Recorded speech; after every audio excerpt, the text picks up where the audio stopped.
એક જ્યાં સુધી આપણી એકતા ન થાય ત્યાં સુધી બાપુ આ કથાઓ કરો, મંદિર બનાવો, કોઈ મતલબ જ નથી. એક થવાની જરૂર છે. હું ગમે ત્યાં પ્રોગ્રામમાં જાઉં ને, હું મારી ભલામણ એક જ હોય છે કે કુટુંબ પરિવારમાં એકતા રાખો, હિન્દુ ધર્મમાં એકતા રાખો અને મા બાપની સેવા કરો અને વ્યસનથી થોડાક આઘા રહ્યો. આના સિવાય હું કોઈને કહેતો નથી કથા બેહાડો ને મંદિર બાંધો ને, એ તો બધું જેમ છે એમ છે, એ બધું બરોબર જ છે. બધે દુકાનો ખોલીને બેઠા છે. આપણે કોઈ દેતા હોય દેજો, હું ના નથી પાડતો, પણ મારો મેઇન મુદ્દો મા બાપનો. મા બાપને સાચવજો. મા બાપ છે ને જીવતા જાગતા ભગવાન છે. મા બાપની આંતળી બાળ્યા પછી દુનિયામાં કરોડો રૂપિયાના તમે દાન કરો ને ક્યાંય જો ચોપડે ચડે તો તમારો ગુલામ થઈ જાવ, ક્યાંય ન બને રામ. મા અને બાપ વિધિના ચકડા ન ફરે તો બાપુ ભજન ગાવાનું બંધ કરી દો. વિધિના ચકડા ફેરવી નાખે. ઈશ્વર બાપુ એક તમે તમારી જનેતાને પગે લાગી અને આ દુનિયામાં જાઓ, આખી દુનિયામાં ક્યાંય પગે ન લાગવું પડે, આપણી ગેરંટી.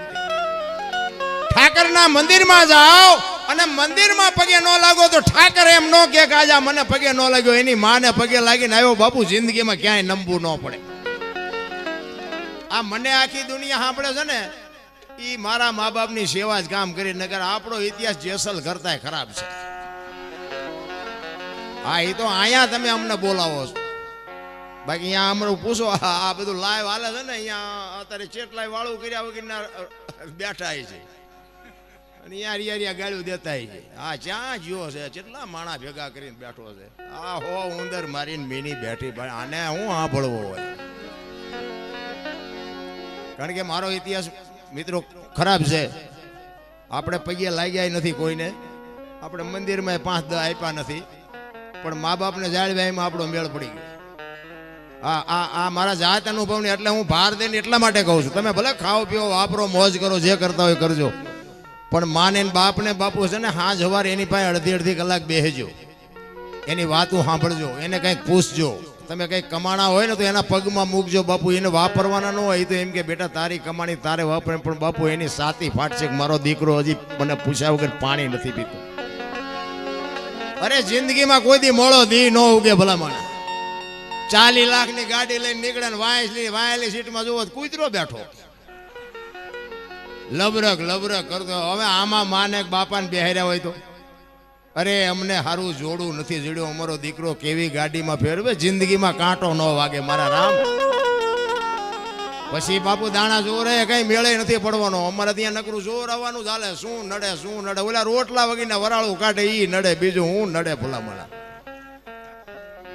માને બાપને હાજો દાણા બાણા જોર આવવા જ ન પડે ભલામણ.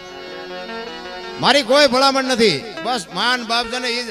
અને આ બધા સ્વર્ગની વાતો કરે છે ને, આમ સ્વર્ગમાં સોનાના સિંહાસન ઉપર ઇન્દ્ર ભગવાન બેઠા છે, અહીંયા ઇન્દ્રની અપસરાયું નાચે છે, અહીંયા ફુવારા છે, ત્યાં કોક જી આવ્યું હોય તો કોણ મારે પગ ચાલવા. આમ જ હાલે બધું ડીંગો ડીંગ, કઈ છે નહીં. આ બેઠા એ સ્વર્ગ જેવું નથી લાગતું. સ્વર્ગ આથી બીજું આવડા પંખા આપણા ગઢ છે, ફિલ્મમાં નથી પાડ્યા બોલો.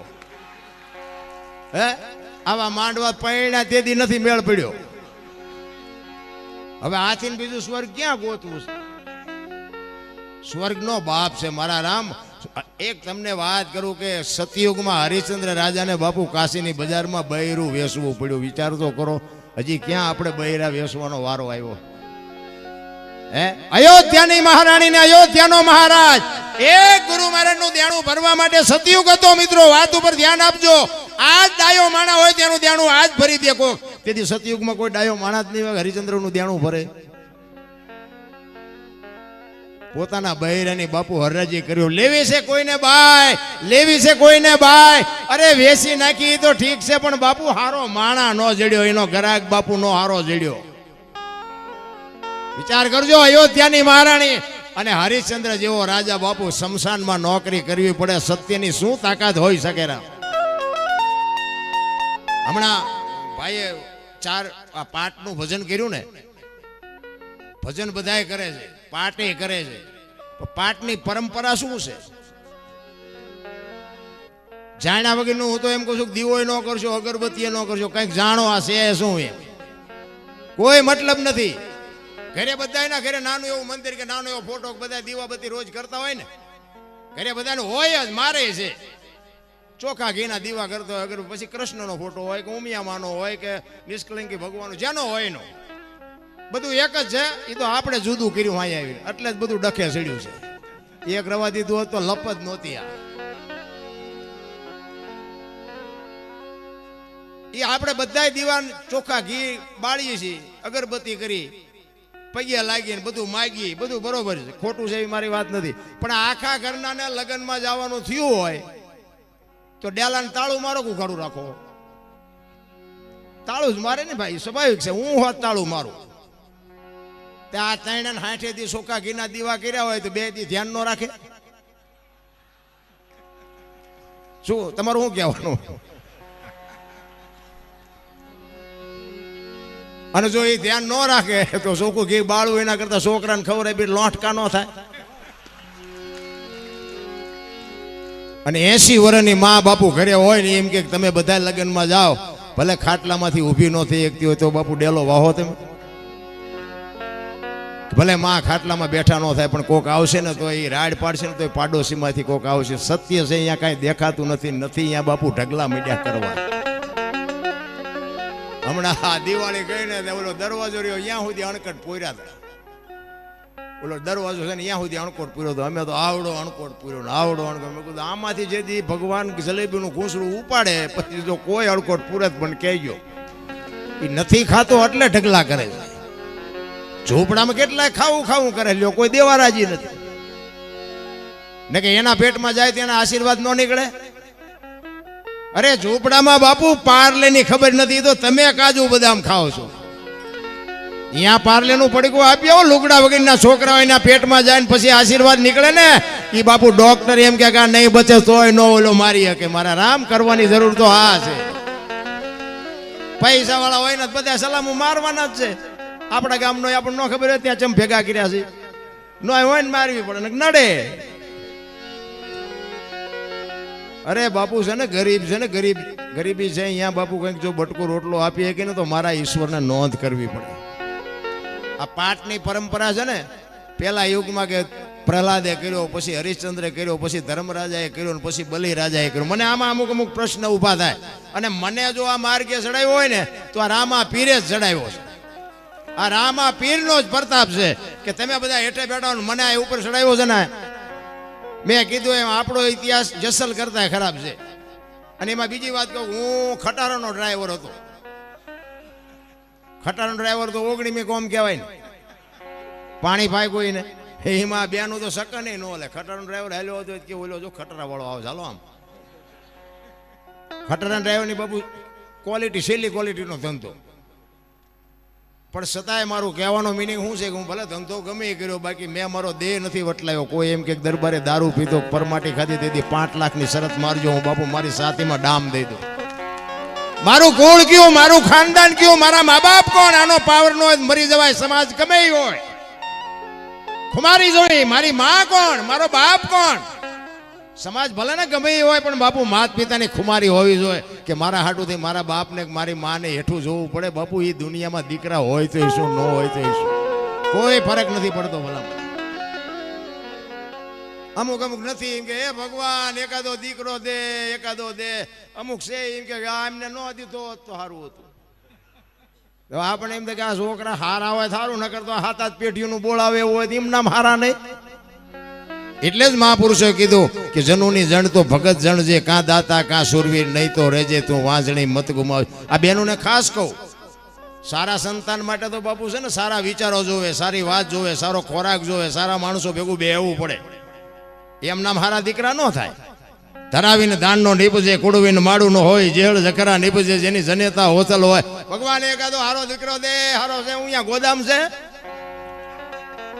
હારા દીકરા માટે તો બેનોને ખાસ કહું, મારી વાત કડવી લાગશે પણ માનો નો માનો, ફરીને મન નો બોલાવો કઈ ફેર નથી પડતો. આપણે આ પ્રોગ્રામ ઉપર રોટલા હાલતા નથી. મને હાચવી નો કોઈ એટલું ભગવાને આપ્યું, કાંઈ ઘટતું નથી. પણ બાપુ છે ને અમુક વાતો મારા હૃદયમાં વાગે છે. અમુક જે ફેશન કરીને દીકરીઓ જે મા બાપની આબરૂ માથે પાણી ફેરવે ને ત્યાં બાપુ આ હૃદયમાં હબાકા આવે છે. હબાકા. અરે આ મા બાપે એક તમારા માટે આ દેહના કોથળા કરી નાખ્યા, તમે એના હૃદય ઉપર પગ મૂકીને આ દુનિયામાં હાલતા થઈ જાઓ એટલે દુનિયામાં શું મા બાપ માથે વીતે. કહેવાનો મારો મિનિંગ એ છે કે ઉદરમાં સંતાનનો વિકાસ થતો હોય અને રામાયણ ને ગીતાના 5-5 પાના વાંચજો ને જો આપને ટેકો દેવું સંતાન ન થાય તો બાપુ આ ભજન ગાવાનું બંધ કરી દો. એમના મારા દીકરા ન થાય રામ. વહુ હારો ભેગા પાણી પૂરીઓ ખાતા હોય ત્યાં પરજા જેવી થાય. અરે કાંઈ ન વળે મારા રામ. શિવાજી અમને વાતું કરતા હવે શરમ લાગે છે. વાતું કેમ કરવી? રાણાની શિવાજીની ગંગા સતી પાનબાઈ મીરાબાઈ ગોપીચંદ ભરથરીની વાતું કેમ કરવી? ફેશન ફેશન ફેશન દી ઉઠાડી દીધો મારા રામ. દેહના પ્રદર્શન હોય. હું તો દીકરીઓને કહું તમે તો શક્તિ છો મારી માવડીઓ. તમે ધારો તો આજે દુનિયાને બાળીને ભસ્મ કરી દો એ તાકાત છે. પણ હવે તમે દી ઉઠાડ્યો કોને કેવું? હૃદય નહીં ઊંડાણ નહીં મારી વાત છે. તમે કદાચ બગડી જાવ તો મારી આબરૂને કઈ નહીં થાય. મારા કોઈ પૈસા નથી બગડવાના. મારું કઈ જવાનું નથી. પણ એક બાપુ અંતરની વેદના છે ને એટલા માટે હું ગમે ત્યાં પ્રોગ્રામમાં જોઉં દીકરીઓને હું હાથ જોડીને કહું મારી વાત કડવી લાગે મને સીતારામ ન કરતા, મારી મને ન બોલાવતા. પણ મારી વાત તમે એકલા ઘરે હોય કે હુતા હોય તેથી મારી વાતને તમે વાઘોળજો કે આ દરબારોલા આવ્યા તે સાચું કહેતા હતા ખોટું કહેતા હતા. અને તમારો આત્મો અંદરથી બાપુ જો અવાજ ન કરે તો મેં ભજન ગાય એમાં ધૂળ પડી. 100% સોનું હોય ને સોનું જ કહેવું પડે. એટલે પાઠની પરંપરા છે ને પહેલા યુગમાં પ્રહલાદે કર્યો, બીજા યુગમાં હરિશ્ચંદ્રે કર્યો, ત્રીજા યુગમાં ધર્મરાજાએ કર્યો અને ચોથા યુગમાં બલિરાજાએ કર્યો. પ્રહલાદ વખતે કે હોનાનો પાઠ હતો અને હાથીને લાવ્યા હતા. હરિશ્ચંદ્રમાં રૂપાનો પાઠ હતો અને ઘોડાને લાવ્યા હતા. એટલું ઘટ્યું. જો આ ઘટતું આવે છે શેખુદી. ત્રીજા યુગમાં ધર્મરાજાને ત્રાંબાનો પાઠ હતો ને ગાય લાવ્યા, એનેથી ઘટ્યું. ચોથા યુગમાં બલિરાજાને માટીનો પાઠ કર્યો અને અજિયા કહેતા બકરી લઈ આવ્યા અને બકરી કે બેઠી નથી થઈ એવું કહે છે. આ છે ને બધી સાંભળેલી વાત હોય. આ બધું હતું તેથી હું અહીંયા નહોતો. પાછા કોઈ ખબર ફોન બોન ન કરતા.